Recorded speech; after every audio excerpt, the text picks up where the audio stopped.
Brownies are always that go-to dessert. It's a finger food. You can make a whole batch and feed a crowd. But when you want to make something really special, you're going to want to try these gingerbread brownies with a pumpkin cheesecake swirl. Welcome to the Salted Pepper, where we cook for real life using real food and we keep it real simple. Today's recipe is for a gingerbread brownie that has a pumpkin cheesecake swirl on top. Oh my goodness, they are so good. If you like gingerbread. Now, if you don't like gingerbread, this is probably not the recipe for you. But if you're a gingerbread fan, you are gonna love these. First thing we're gonna do is get our sugar, butter, and molasses cooked and then cooled down. So you wanna cook this over medium heat until the sugar has completely melted. What I'm using is 2 cups of dark brown sugar, 10 tablespoons of salted butter, and a 1/4 cup of blackstrap molasses. Now, if you can't find blackstrap molasses, which is a little bit different than regular molasses, in your grocery store, you can use regular molasses. But if you can find blackstrap molasses, grab it. It is fantastic in baked goods and all kinds of recipes that call for molasses. All right, so first you want to get a heavy bottomed 1.5 to 2 quart saucepan and turn your heat on medium. We're gonna add in the 10 tablespoons of butter. Now it makes no difference if it's room temperature or cold because we're gonna melt it anyway, but if it's warm or room temperature, it's gonna melt a little bit quicker. 2 cups of the dark brown sugar. And then a 1/4 cup of the blackstrap molasses.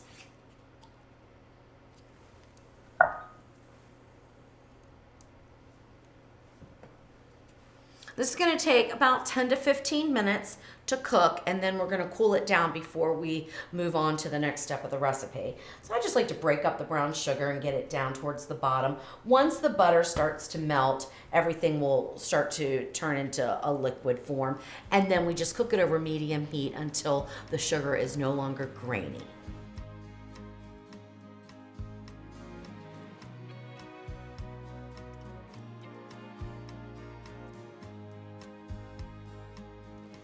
All right, it took just under 10 minutes and we have a nice consistency to our sugar, molasses, and butter mixture. It's starting to boil a little bit and all the sugar has melted, and I can tell that it's not grainy by lifting it on the spoon and pouring it in. It looks nice and smooth.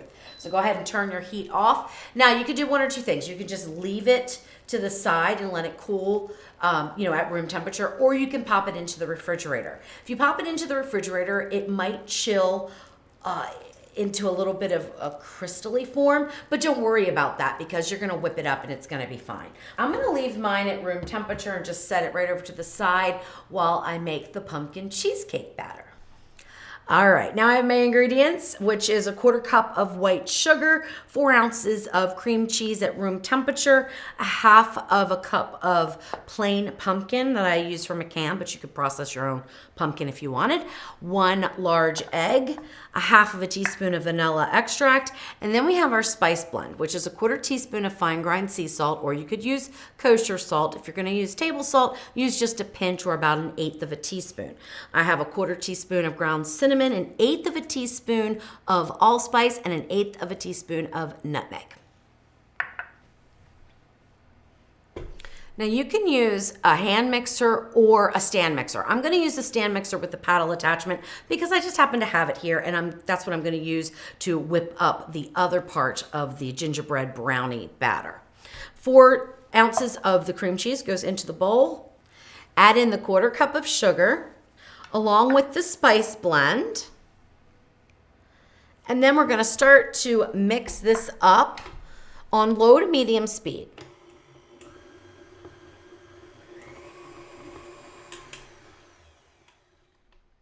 Okay, once that is combined together, then you're gonna scrape down the sides of the bowl here, and we're gonna add in our pumpkin and the rest of our ingredients and finish this up.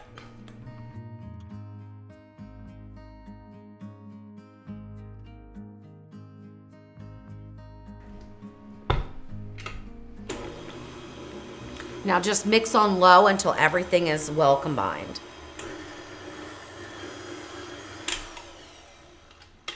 All right, that looks good. Now this is gonna be a little bit thinner than a normal cheesecake batter, and that's perfectly fine for what we're doing with this. I would say this is actually the consistency of a pumpkin pie filling. So you can use that as a judgment for when it's mixed well enough. And then just put this into a bowl. You can cover it or leave it uncovered. It's not gonna be in the refrigerator that long, but if you're gonna make this ahead of time and then do it the next day, definitely cover it so it doesn't develop any kind of a skin on top.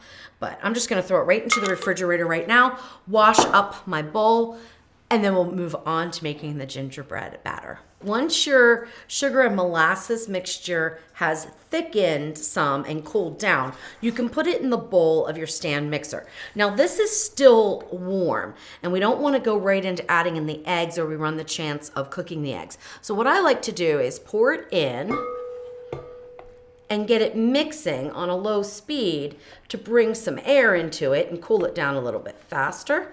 And don't worry that it seems grainy or gritty. It's not gonna make any difference whatsoever in the recipe.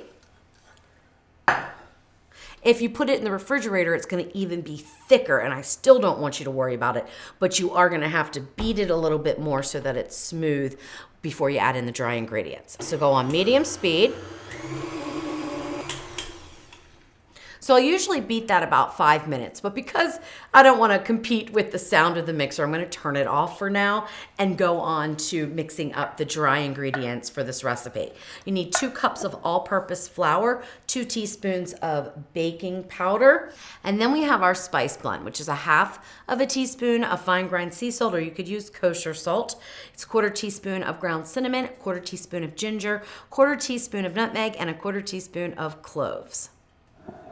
Add those into the flour and then just give it a little whisk just to combine everything together. Okay, now keep in mind, my mixer would ordinarily be running, but I don't want to compete with the noise, so it's off right now. But you want to keep your mixer going for a good 5 minutes before you start adding in the eggs. In the meantime, though, I'm going to get the pan ready. Now you can use a cooking spray if you want on your pan. You can use butter and flour like I'm going to do, or you could make up a pan grease, which I usually love using, but I don't have any made up, so I'm just going to use butter and flour. I have about a tablespoon of butter. This is an 8 by 13 pan, which is the size you want for this recipe. And I'm just going to butter the sides and the bottom. Make sure you get all the edges really well so that the gingerbread batter does not stick when you go to get your brownies out of the pan. You could also line it with a little parchment, but I find that to make it a little bit more cumbersome than just doing this. All right, once you have the butter spread all over the pan, we will add in a little bit of flour, probably about 2 tablespoons will do the trick, and I just like to put it all over the bottom of the pan like that. And then what I do is just move it around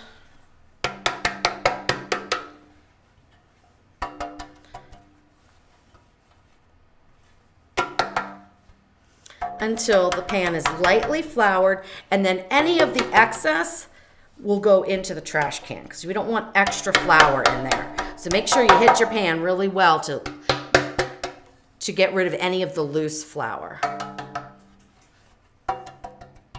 Or you could just dump it on the cutting board. That's another option,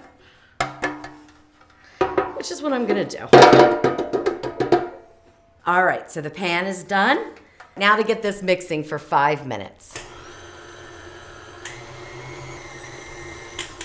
All right, so it's cool enough. I can still feel some warmth, but I know it's not gonna cook the eggs. I scraped down the sides, and now I'm gonna add in the vanilla extract, which is 1 teaspoon. I'm gonna turn the mixer on low and add in 1 egg at a time.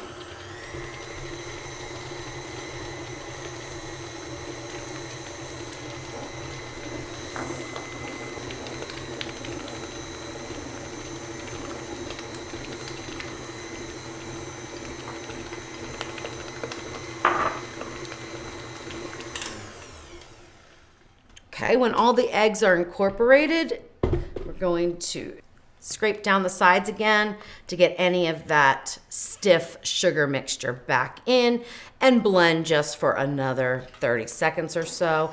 Then we will add in our flour. Okay, you can add in about a third of the flour. I'm just putting it in this little cup because usually if I tilt this over, I will get it all over the place. Scrape down the sides after each addition of the flour and repeat this until you have incorporated all of the flour. All right, once all the flour has been incorporated, we're gonna go ahead and pour this gingerbread brownie mixture into our prepared 8x13 pan. Now let's get our pumpkin cheesecake swirl on top. What you wanna do is have about a 2 tablespoon scoop, or you could just do 1 tablespoon twice in each area that I'm gonna put a dollop on. There's no right or wrong to this, so don't get worried about how you do it. I've had it where it ran all together as like one covering and it was perfectly fine, so really don't worry about it. But what I try to do is put a scoop, 3 scoops down, 4 scoops across.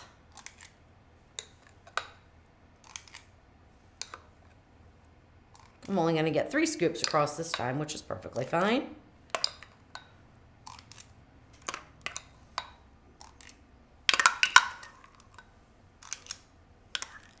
One thing I will mention though is when we go to swirl this in, you do want to drag it as close to the edges as you can, just because of the way the brownies cook up. Adding that extra little moisture around the edges prevent a really hard like gingerbread brownie edge. And I think it's just a little bit better of an eating experience.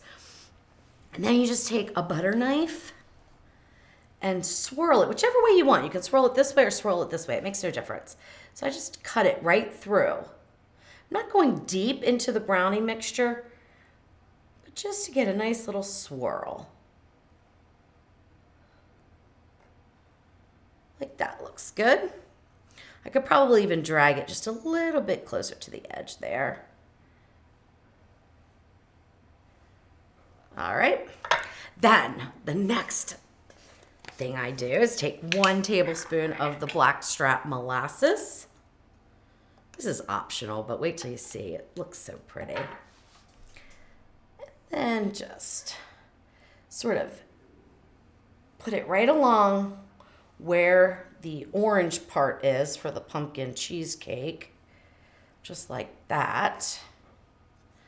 Again, no right or wrong. I do this different almost every single time. And then take your knife again and spread it like this. And see how we get those really pretty swirls? And that shows up on your top of your brownies, and it's just gorgeous. If you want, you can drag it out like that. I mean, really, you could do anything you want with it, okay? It's all gonna be delicious. All right, once that's done, we're ready to go into the oven. You wanna bake this in a preheated oven on 325 degrees for about 40 to 45 minutes. And I usually position the oven rack in the middle for this recipe.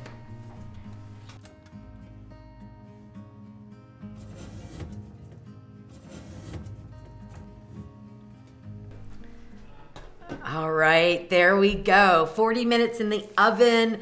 One thing I noticed, which I actually warned about and still did it, was I didn't take my pumpkin swirl far enough to each edge.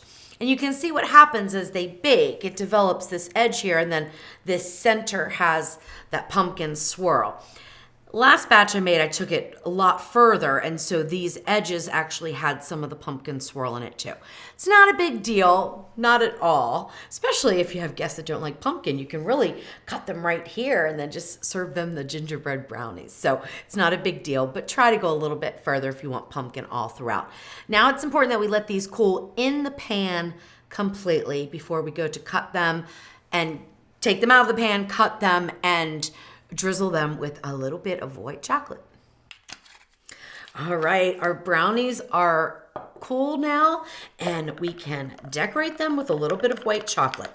Now, I decorate these different depending on my mood. Sometimes I will use a bourbon glaze, which I will include a recipe for on the written recipe on my website. But today I decided to go really simple and just melt some white chocolate. Now what I just added was a little bit of avocado oil, probably about a half of a teaspoon to about, I would say it was about a half of a cup of chocolate melting wafers. And that's because I want a really smooth, thin drizzle on these brownies. You don't want a lot of the white chocolate. It's really just to boost the color. And you don't want it to be thick where people bite into it and then the chocolate sort of cracks off. You know what I mean? So that wouldn't be very pleasant. All right, so my pan is nonstick. And for that reason, I need to do this a little carefully. I used to have a nylon knife and I can't find it, of course. So I'm gonna use this little spatula. And what I'm gonna do is just go down straight through the middle and cut. Now you can see in the middle here, the brownies are still soft, okay? That is because of that pumpkin filling. So what you can do is, if you want really clean edges, is have a wet towel handy for your knife or your spatula and just sort of wipe it off before you go back in. I don't usually bother with that because it doesn't matter to me how they look really, but just in case you want them to be almost perfect. Then I go back in and I know about how big I want the brownies. So I'm gonna go back in and do the same thing because the idea is to get at least one row of brownies out and then the rest will be super easy to get out.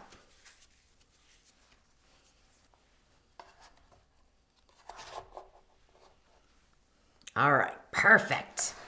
Now that one's out, the rest is gonna be super easy to get out.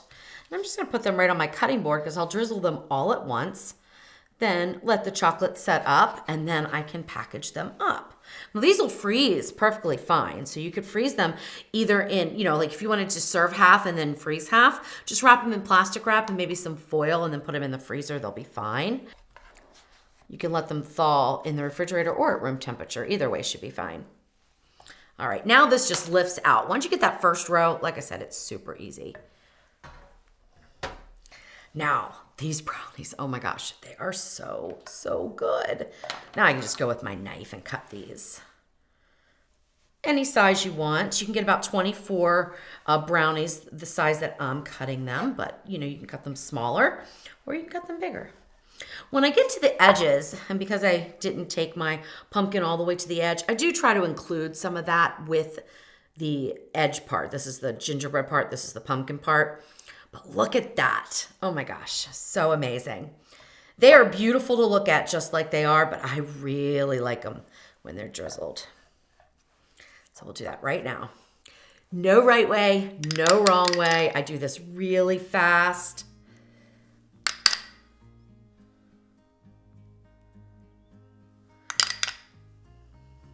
Obviously, you could put down some parchment paper underneath if you wanted an easier cleanup, but I washed my cutting board anyway, so it doesn't matter. Look at that, so easy, so beautiful. See how that drizzle of the white chocolate just brightens everything up? It's just gorgeous. Totally optional though, you don't have to do that. All right, there we go. Our brownies are all done and they look so good. And once they set up, they'll break away from any of the excess chocolate. Then you can put them into your container and store them in the refrigerator until you're ready to serve them or freeze them for later. All right, let me taste one. I'm gonna taste this one right here. So we've got the layer of the gingerbread, we've got the layer of the pumpkin, and they're kind of mixed in a little bit, but oh my gosh, the perfect bite, really. Oh my gosh.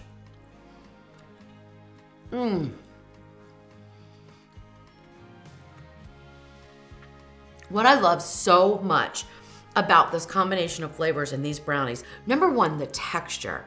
They are just a tiny bit chewy, but nice and soft and so incredibly moist.